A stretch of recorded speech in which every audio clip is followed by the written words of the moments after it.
The following program deals with a controversial subject. The theories expressed are not the only possible interpretation. The viewer is invited to make a judgment based on all available information. Tonight on Sightings, from deep beneath the earth, are these the voices of the dead? Is this family being haunted by ghostly victims of a murder-suicide? He just stood there like he was watching her tuck me in. Could these photographs be proof that a woman was molested by a ghost? What we saw, we were able to get on film. And using his video camera, this man claims that he has contacted his dead child. It's an opportunity to witness things that we've been taught all our life cannot be. It's a connection with the unknown. Do ghosts exist? 1 in 10 Americans claims to have seen or been in the presence of a ghost. Are these people dreaming, hallucinating, or are they actually experiencing spirits from another dimension? Hello, I'm Tim White. I'll be your host for Sightings. Tonight, ghosts.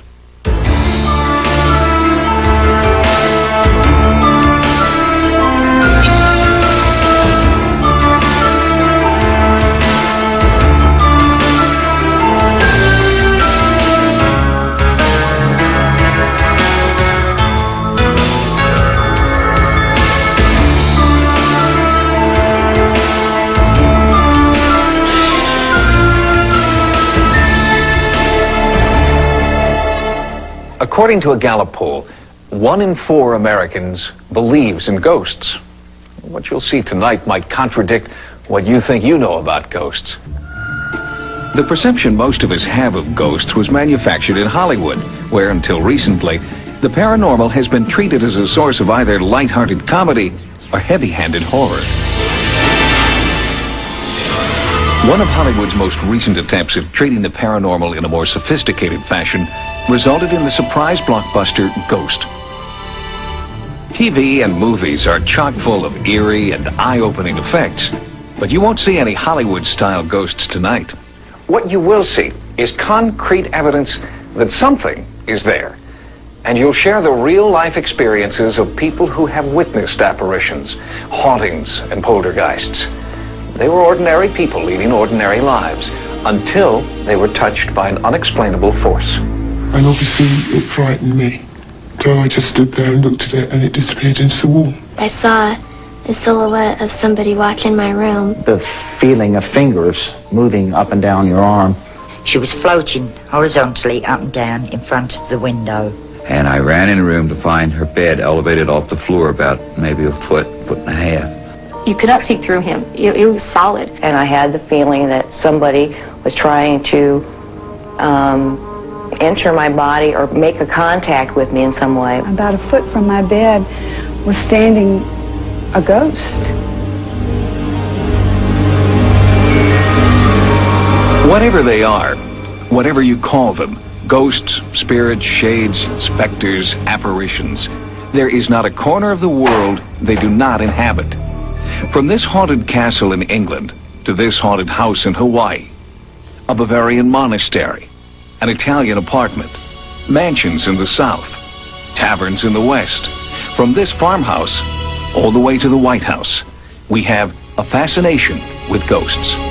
But I have to tell you, I am puzzled because every once in a while our little dog Rex will start down that long hall toward that room, just glaring as if he's seeing something and barking, and he stops in front of Lincoln's door, the bedroom door, and would not go in the room. One of the most interesting things about this phenomena is that it's not culturally dependent. For example, leprechauns are seen only in Ireland, gargoyles in Eastern Europe, but haunting or ghost phenomena has been reported in all cultures since the beginning of time. How do you turn myth and legend into scientific fact? The search for photographic evidence has produced many hoaxes, but a handful of pictures defy explanation. Startling images, spectral apparitions. Are these people from the past trying to make contact with the present?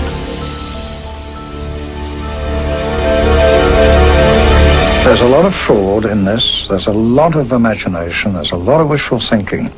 But when you strip that all out, there's about 20% hardcore stuff that is exceedingly difficult to explain. Within that 20%, haunted Longleat Castle in England. In 1965, a film crew in search of a ghost set up an infrared movie camera. After hundreds of hours of filming, they captured this extremely rare moment, a light emerging from one door and disappearing into another. All the lighting conditions were controlled, the windows were blacked out, there was no possibility of moonlight or car headlights or anything coming through. When we saw the stuff later, there was this shaft of light, which is, to me, is completely unexplainable. And indeed, this paranormal phenomenon has remained unexplained for 35 years. This New Orleans mansion's haunted history is chronicled in diaries written over 100 years ago. The family that originally lived here buried their dead infant in the wall of the nursery. The ghost of that baby's nanny is said to haunt the house to this day, a benevolent spirit watching over the people who live here now. I've had dinner parties and she'd walk through the room. Everybody at the dinner table would see her. She just ignores you. She just walks through as though no one's there. She never looks at you. Nothing, she just walks through. But there's a darker side to the hauntings here. Other ghosts who the residents say are not kind but malevolent. 2 family dogs, a male and a female, have been recent victims. The female jumped out of the second floor window to the ground below, and the male was dead in the solarium. No marks or anything else. He was just dead. But there was obvious signs of them trying to get out. They had clawed their way halfway through a wooden door. Something had frightened them to that point of mass hysteria. When the apparition resembles somebody who used to live in the house, it seems to be evidence of survival. But there's another explanation, and that is that it's just energy recorded in the environment that gets played back by our brains, kind of acting like a needle on a phonograph. And perhaps that's what may be happening on this abandoned aircraft carrier, the USS Cabot. The ghostly forms of crewmen who met with violent death in World War II have been seen again and again. One witness who had a chilling encounter on board was Jill Alexander. When I turned, I was looking at a man in a uniform. It was an incredible feeling, and I couldn't speak, I couldn't move, and my friend kept pulling me to go up the stairs, and I said, "Barry, you're going to think I'm crazy, but I think I'm looking at a ghost." And when I said that, he just took off with me, and we flew down the boat. The evidence we have is as strong as the witnesses that we have. You have to start taking a look at witness testimony. Now, many people in social science will say that a human witness is not a good witness, and yet our entire legal system seems to be based on that. And interestingly, the one place where ghosts have been proven to exist is in a court of law. When Jeff and Patrice Stembovsky bought this house in Nyack, New York, the owner didn't tell them her house was haunted. 2 weeks after buying the house, they wanted out. They sued to get their money back, and a New York appellate court ruled in their favor. It scared me. I can't live in any place that someone's telling me that it's haunted and ghosts leave things around for people and close doors and shake beds and things. And, you know, in New York State, there really is not a disclosure law for the seller. It's buyer beware. And, you know, when you buy a house and there's something wrong, if you haven't checked it out, then that has to be your responsibility. In this case, clearly, ghosts fall into a different category. The owner had claimed for years that her house was haunted, and that was proof enough for the court. Their definition of a haunted house is if the owner says it's haunted, then it's haunted. She can't come back to court to dispute that fact later on. So, to my knowledge, it is America's only legally haunted house.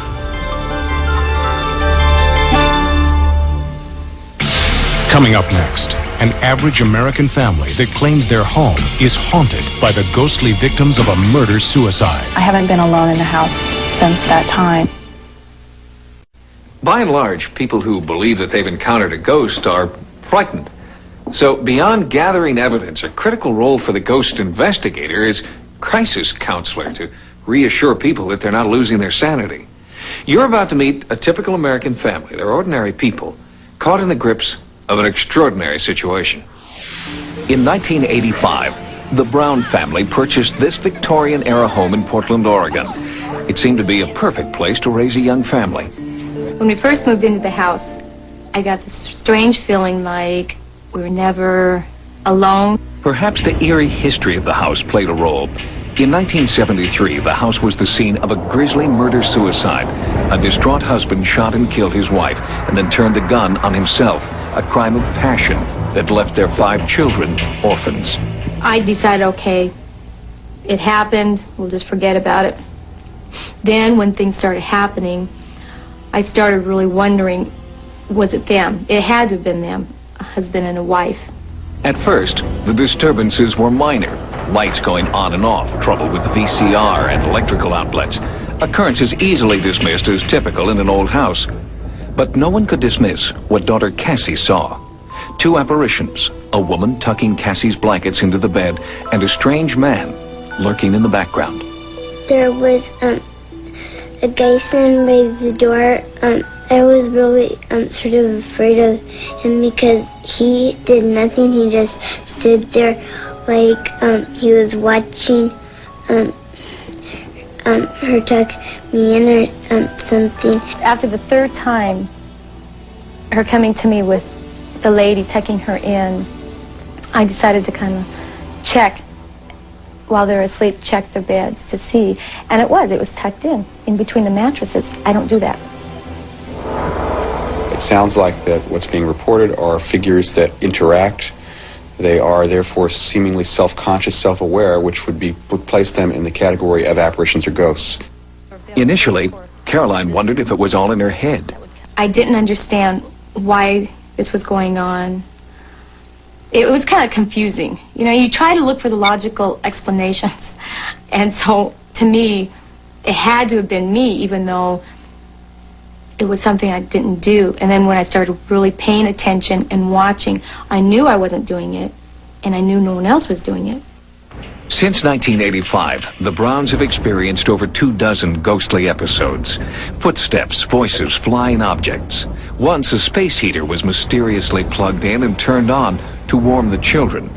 Family pets refuse to stay inside when no one's home.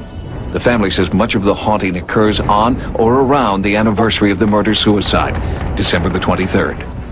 I went down to the landing and I saw someone by the Christmas tree. And I thought it was Santa, so I jumped up and clapped my hands, and they turned around and it surprised me, and they disappeared somehow. I don't know. The hall light's always left on for the kids and everything, and my door was left open a little bit. I woke up and I saw the silhouette of a man coming towards me. My first thought is intruder. I gotta get the light on, get the guns. I had to react. So I'm watching this, and we have the lights that have the rope down from the ceiling. So I'm scrambling, looking for that, keeping this sight, you know, this person in sight, ready to fight, ready to do anything I needed to do. Got the light on. It was gone. The incidents in the house have not been limited to the immediate family. I was on the 2nd floor cleaning, and I was to take some boxes of excess toys up to the 3rd floor. I was sleeping on the couch. I think it was like kitty corner from the door. I was upstairs. Kip had taken the 2 children to school, and there was no one in the house. I heard a woman shriek. I heard shouting that woke me up. I heard the steps, footsteps, fairly heavy ones, going upstairs to the 3rd floor. And then there was some movement on top of a box that was already sitting there on the floor. I saw the silhouette of a man and a woman. I haven't been alone in the house since that time. It was hard for me to, accept, because it was so real. You know, and you're so positive someone is there. And no one. Oh, no one. Very unusual. But for all the occurrences, the family has never really felt threatened. Nothing's happened that's been real negative. It's been nerve-wracking, but anything that's happened, like, to the kids has been positive. Sort of like taking care, making sure, watching over them. Me, even though you get nervous, you just decide, hey, this is my house. I want to live here, and you deal with it. Lloyd Auerbach is the co-founder of the Office of Paranormal Investigations. He specializes in helping families through haunting situations, and he recently investigated this case. This is a real interesting case because of the sheer number of witnesses that we have. The testimony from them seems very good. The folks are very, very normal. And I like their attitude that, yeah, they've been a little uncomfortable, but they're living with it and are taking control, that they have really done all the right things without us even being here to begin with, to just intuitively. Caroline's first instinct was to comfort her children and to try to eliminate the anxiety that comes with the unknown. What Cassie does to deal with her fear, we have bells hanging up. She rings this before climbing into bed. Then she comes up here, rings this bell. With the children, Auerbach stresses the importance of treating the haunting as a game. Special toys can help alleviate fears. Caroline has devised her own combination of lavender and water that Cassie can use to fend off ghosts. It's important to set ground rules both with the ghosts, but certainly with the kids so that they understand how to deal with Yeah, well, I've told the ghosts. In fact, it was the last time that Cassie had seen the man in our room. The next day I got up and I walked around saying, you will not show yourselves to the kids. You will not do any pranks around the kids. You will not scare them. I think that with a situation with a murder-suicide, you have obviously heavy emotion that's put into play here. If we're dealing with apparitions in this case, where they're a little self-conscious and self-aware, the reasons why they're staying around are their reasons. They're not because they died in a murder-suicide. I feel like the couple is somehow grounded here. I'm not an expert. I don't know. I can just guess. They like being with the kids, I think. I feel like maybe they miss their own kids. I mean, that's, you know, a lot of kids to leave behind. So, and somehow they feel a little bit more comforted, maybe, being with mine. We're a family, and I think they like family atmosphere. Whether there are really ghosts there or not, this taking control, this responsibility issue on the part of the living family that's there, has worked. We can't prove from the perspective of, we can't point a meter at these ghosts and say that they're there, but we can say that the subjective experience of the family has been dealt with in a way that makes them feel comfortable and that resolves to the point that they want. When you're going through it, it'll make a believer out of you. When you have all these unexplainable things and you start seeing figures, you change your mind real quick. Coming up next, researchers who claim they have contacted the dead and captured voices from beyond.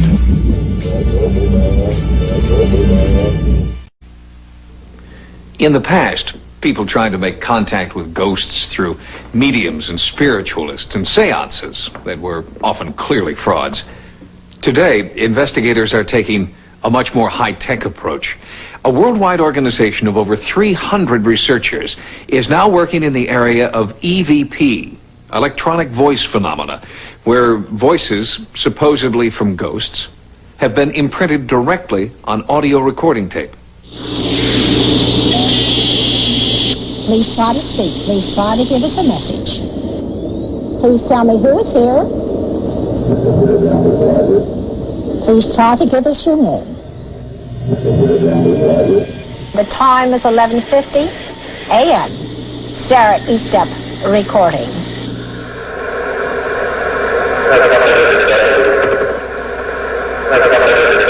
Sarah Estep is the founder of the American Association of Electronic Voice Phenomena. She considers herself a modern medium, attempting to capture the voices of the dead on audio tape. The microphones are yours. Here is with me.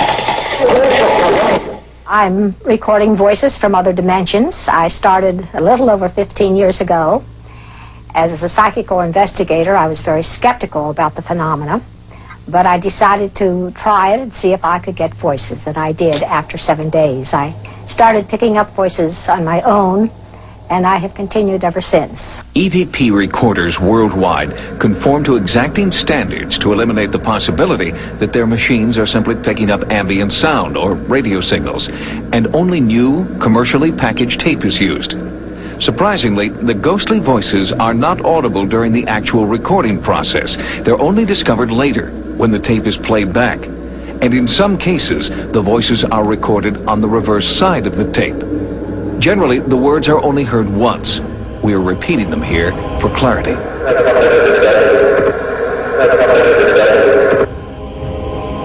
The voices are often recorded at places that are reputed to be haunted.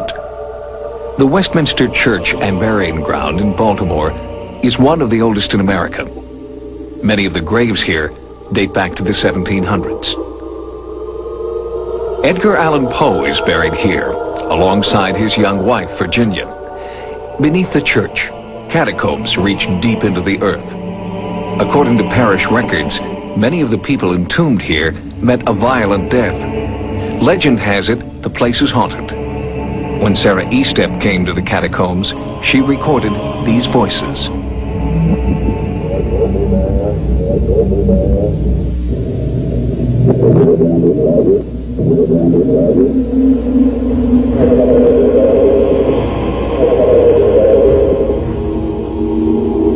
I was here a few years ago, and I picked up the message. We leave the soul right down here. Would like to speak. Would like to hear from you. Any message for us? Well, there's a skull right down. Well, there's a skull right down.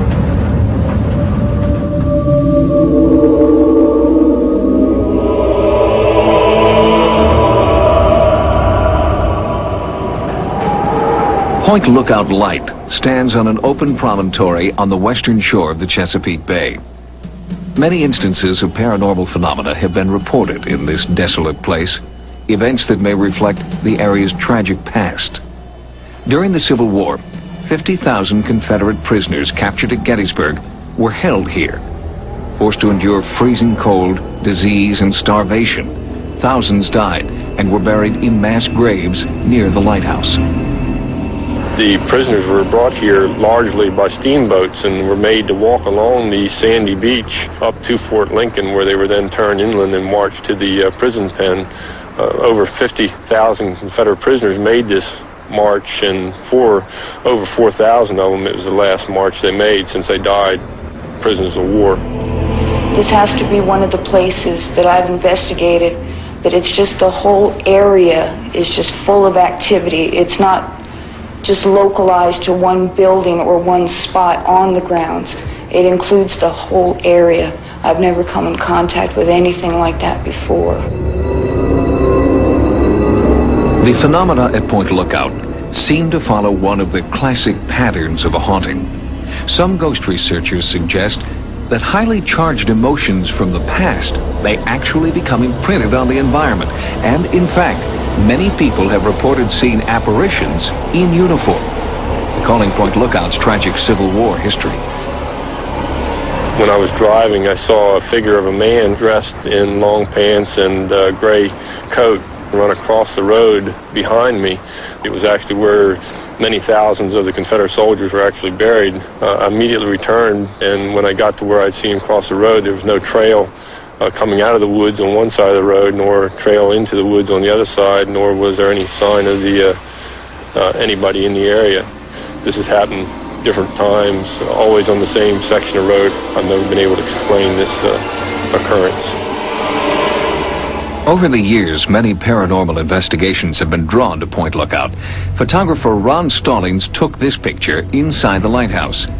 Next to Nancy Stallings is what appears to be the faint image of a man in uniform.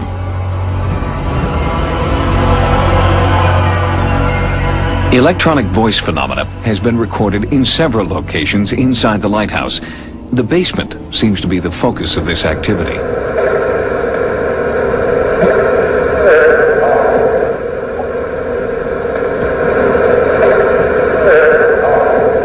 Some scientists believe EVP may be caused by the researchers themselves imprinting on the tape through psychokinesis, or as the result of electronic interference.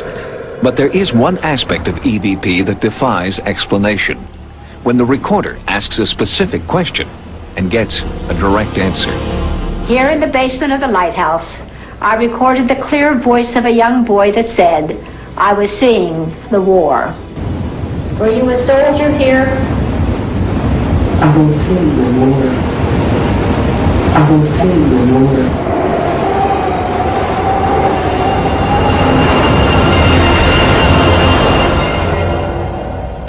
Coming up next, the horrifying real-life investigation that led to the best-selling thriller and motion picture, The Entity. What we saw, we were able to get on film.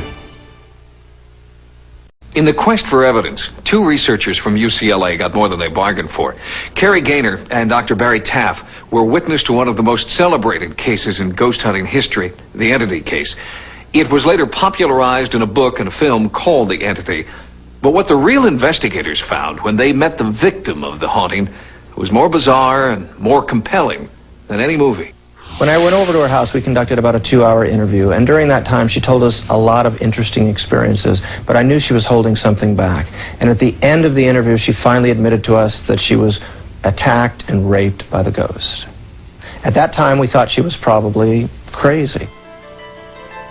The events that then transpired over the next 10 weeks were chronicled in the Journal of the Institute of Electrical and Electronic Engineers, including the night the investigators went from being skeptics to true believers. The lady screamed out, "It's in my bedroom." We ran in there. She shouted out, "It's over in the corner." We fired our Polaroid camera in the direction that she said. We didn't see anything, but the picture came out bleached out white completely. She shouted out again, "It's in the corner." Again, we fired our camera, and it was bleached out completely. At that point, I thought the camera was just malfunctioning. I waited till she said it was gone, and I took 2 control pictures. Those pictures are perfectly normal pictures. The only difference, she said it was in the corner in the first ones, and in these, she said it was gone. A few moments later, we felt a cold breeze of air coming through the door, accompanied by a horrible stench, a stench so foul, some people were vomiting. We fired the camera in the direction that that breeze was flowing towards us, and again, the picture was bleached out completely, except at the bottom of the doorway, you can see a little round ball of light. A few minutes later, she screamed out, "It's right in front of my face." We fired the camera, and the face was completely obliterated. But you can see the curtains behind her. You can see her dress. She shouted out again, "It's right in front of my face." Again, the face is completely obliterated. Now, those were her exact words. "It's right in front of my face." Once again, I wanted a control picture. I waited till she said it was gone, and I took the final picture. And this is a perfect, normal picture. It's just dark because we didn't adjust the setting. There's a scratch on it, which we put on it when we tried to clean it a little bit. But otherwise, it's a normal picture. The only difference between these two, in one, she said it was in front of my face. In the other one, she said it was gone. Even with these pictures, Gaynor still had trouble convincing his colleagues at UCLA that he was onto something significant. Initially, they would say, "Well, you're hallucinating." So then I would look at them and say, "Well, we've got 20 witnesses." And they would say, "Well, then it's obviously mass hallucination." Gaynor returned to the house a number of times, bringing more witnesses with him, and the eerie phenomenon became even more pronounced. We started seeing balls of light lighting up the walls, and everybody in the room would see this. And the lights would get bigger and bigger and brighter and brighter. And at some point, I finally started talking to it. And I said, "Well, if you're really here, come off the wall," because what I was concerned was that somebody in the room was faking it, and they were projecting the light onto the wall. Well, when I asked that question, the light lifted off the wall, floated into the middle of our room, started spinning and twisting and expanding in different directions simultaneously. It had full parallax. We could see it from all sides, and I had 9 professional photographers set up in the room that were shooting it from all sides. The lights came in, it was like, it almost come in like in a state of anger. It almost came, all right, here I am, this is me. And it came in, it kind of did a little thing in the group, and then it was gone. It was the most extraordinary thing we've ever come across. It happened over and over again. We experienced a plethora of phenomena during that investigation. The part that interested me the most was the fact that what we saw, we were able to get on film. The photographers at that session had only limited success capturing the entity on film, with one notable exception. What we see here are reverse arcs of light. One arc goes right here, another arc goes right here. Now, the reason this picture is so important to us is that the arc on the wall, if it were really on the wall, would be bent because those two walls there are perpendicular. It's not bent, which means the ark is floating in space. The significance for that for us as researchers is, of course, that means it's dimensional and very, very difficult to fake. This was not somebody with a flashlight shining it on a wall. That light is in empty space. The negative of this photo was authenticated by Popular Photography and was the only alleged ghost photo ever published in the magazine. Frank DiFelitta, the author of Audrey Rose, was also witness to the phenomena. His incredible first-hand experience in the Culver City, California house inspired him to write The Entity, which was later made into a motion picture. All the instruments started clicking away. So I knew everyone was seeing this at the same time that I was. And we were ducking, and everyone was saying, oh my God, look at that, oh my God. And then Doris started screaming. That was the woman who was being belabored by this creature, started screaming, I don't want to see your lights, show us yourself. Damn you, show us yourself. She started cursing and swearing at it.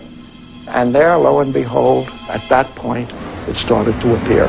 It sort of developed a kind of, a kind of arm was articulated. You could see sort of like an arm, and then a neck. And then of all things, a kind of bald head.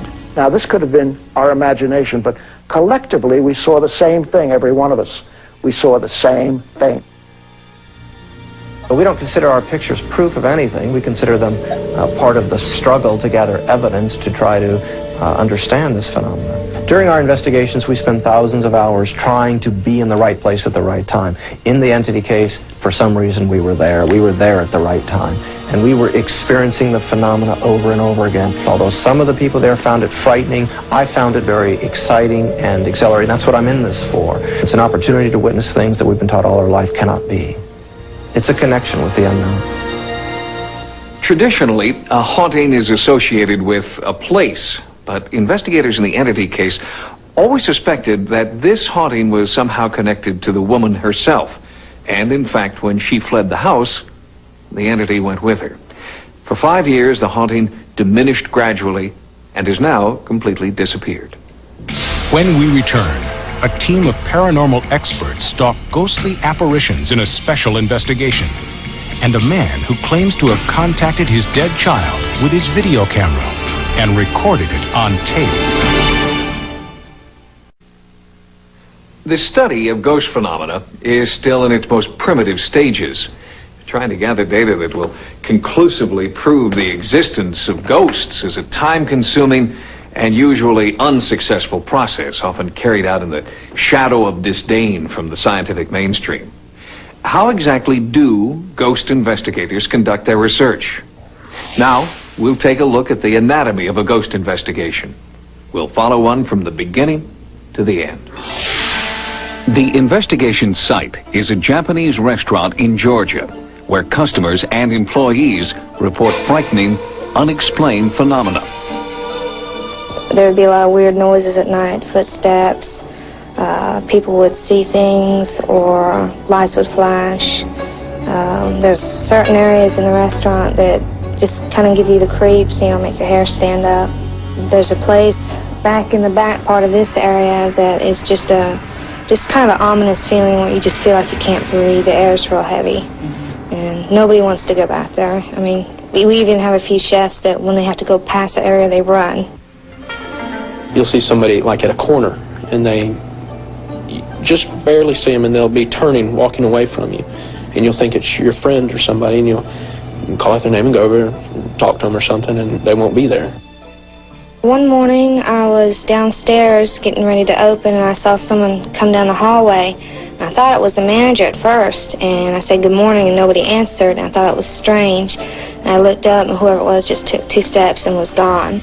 At a loss to explain these eerie occurrences, the restaurant management contacted Dr. William Roll, one of this country's foremost parapsychologists. They were having disturbances that resulted in their employees leaving and their customers asking questions. They were seeing apparitions, essentially. So it's a unique opportunity for us, because as a haunting case, it's a sort of strong case. There were some definite phenomena, according to witnesses. To investigate the restaurant haunting, Dr. Roll brings together a team of well-respected paranormal investigators, each an expert in a different area of scientific inquiry. Dr. Michaeline Mayer, a pioneer in statistical analysis of psychic investigations. Christopher Chacon, co-founder of the Office of Paranormal Investigations. He brings a battery of high-tech instrumentation to the site. And psychic Daniel Brinkley. Dr. Roll believes Brinkley may have a gift for making contact with apparitions. Since most of the apparitions have been sighted at night, the team agrees that an overnight surveillance will be the most productive way to utilize their diverse talents and equipment. This all-night vigil is preceded by days of information gathering. As in any investigation, the first step is interviewing the witnesses, in this case the workers who have seen the apparition. Then Dr. Mayer has them indicate on a floor plan where they saw them. She next brings in psychics who try to sense the presence of paranormal activity. Some people, psychics, sensitives, believe in ghosts, believe that they can experience these ghosts. And indeed, when we have these people walk through a site where a ghost has been reported, often, not always of course, but often they're able to pick up on the very sites where something paranormal has been previously reported. By correlating the responses of the workers and the psychics, Dr. Mayer hopes to pinpoint the paranormal hotspots the team should concentrate on. Christopher Chacon's first step is to take baseline readings throughout the restaurant when no apparition is present. That way, he'll know if any changes in electromagnetism, atmosphere, or light do occur that could be associated with a ghost sighting. The idea is to monitor the environment, and that's all the equipment can do. It cannot, theoretically, pick up the existence of some entity. Since there's no way we really know how to measure the phenomena, perhaps if we were to look at the environment, we might be able to pick up something out of the ordinary. A good analogy might be, we're not really monitoring the person who's walking on a beach. We're looking at the footprints left on the beach after the person walks by. Since no one knows how, or even if, apparitions affect the physical environment, Chacon uses equipment from many different scientific disciplines, including chemistry, physics, and meteorology. With the high-growth thermograph, we could utilize this instrument along with individuals who might feel a sensation, if they in fact feel a cold spot or even a warmth feeling, and it's not something subjective. It should in fact also be picked up by the instrument. The Intivac nighttime vision goggles will help me monitor the instruments I'll be using in total darkness. And it might be actually in fact possible to pick up an anomaly through the goggles because of the technology that is being utilized. For Dr. William Roll, the most important piece of equipment may be a magnetometer. He believes that there may be a connection between magnetic fields and human ability to experience apparitions. He theorizes that electromagnetic changes affect certain supersensitive people, and that this sensitivity allows them to experience the paranormal. The investigation begins at nightfall. The first few hours yield nothing, but then Christopher Chacon begins picking up high electromagnetic readings in and around one hallway. Michaeline Mayer independently confirms his readings. Her statistical analysis has already pinpointed this same hallway. As psychic Daniel Brinkley walks through the restaurant, he too records his strongest psychic impressions in the same hallway Mayer and Chacon have already pinpointed. The findings of the three team members are further confirmed by a former manager of the restaurant, who witnessed apparitions in this hallway on numerous occasions. When asked to return to the site with Brinkley, he's reluctant, but agrees. And you said, I always see him here staring at me. Do we feel him? Yeah. Unexpectedly, he feels the presence of an apparition at that moment, and at the same time, the monitoring equipment is picking up even higher levels of electromagnetism. Although no apparition appears that night, the fact that each of the researchers has been independently led to the identical spot using different investigative techniques is considered a victory for Dr. Roll's magnetic field theory. The areas where the ghosts were experienced were associated with higher magnetic fields. it seems possible that the witnesses may have been sensitive to such fields. All in all, the investigative team has been encouraged by the advances made this night. You might think this was a small result for so much concerted effort, but for the research team, this was an important step forward. Their findings establish a stronger foundation for further study. Dr. Roll's work at the restaurant continues. Coming up next, a man who claims to have contacted his dead child with his video camera and recorded it on tape.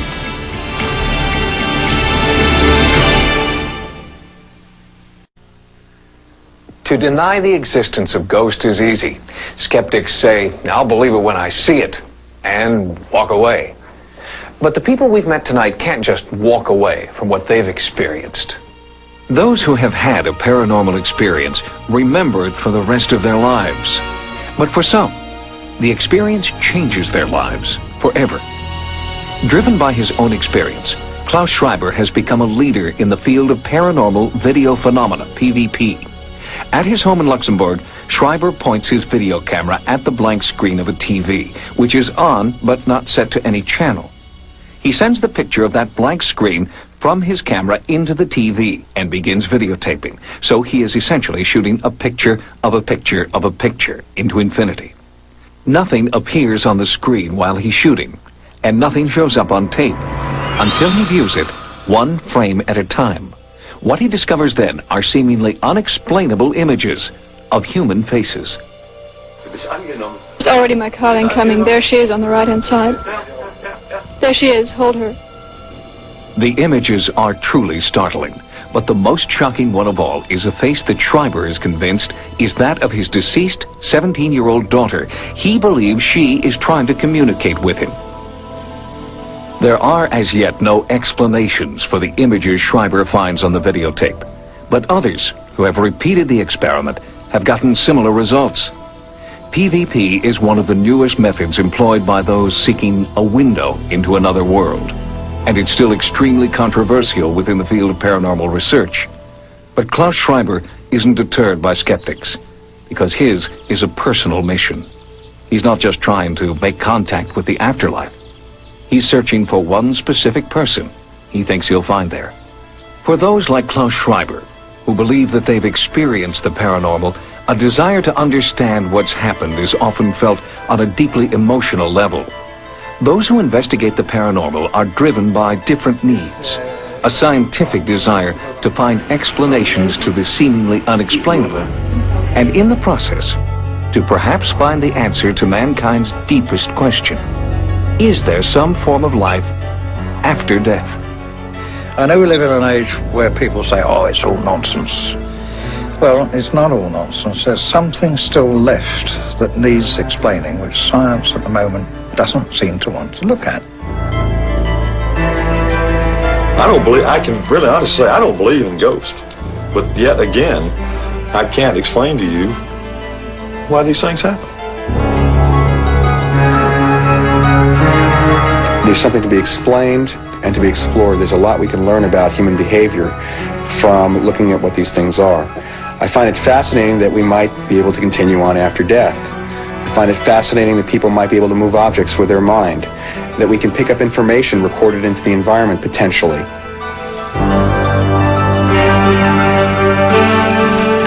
A lot of the things that's happened here, he can't explain. So it's, to me, the next logical conclusion is there's got to be another force, another entity, something. But seeing this event, these two events make me believe that there's got to be something more to life after death than that we bargained for. I think that it's encouraged me to believe that maybe this isn't all there is. To ignore it is to retreat into ignorance. To pursue it is to pursue one of the most baffling, enigmatic mysteries that we have ever confronted about the nature of our being. And in so doing, I think we have an opportunity to take a quantum leap in our understanding of ourselves, indeed, in our understanding of reality itself. The people who have been touched by the ghost experience wonder why it's happening to them. And investigators continue to search for answers. Their research and technology point to the fact that something is there. Just what that something is has yet to be determined. For Sightings, I'm Tim White. Good night. Tomorrow night, Fox presents a night of special presentations, beginning with a 1-hour Cops at Mardi Gras. Tonight is like the calm before the storm. Tomorrow we can expect mass hysteria. After that, it's Cop Killers, a special edition of America's Most Wanted. Then, When we roll out the door, we never know what we're going to run into. ride with the firefighters of Rescue 1 on Firehouse, hosted by John Walsh. It all happens tomorrow on Fox.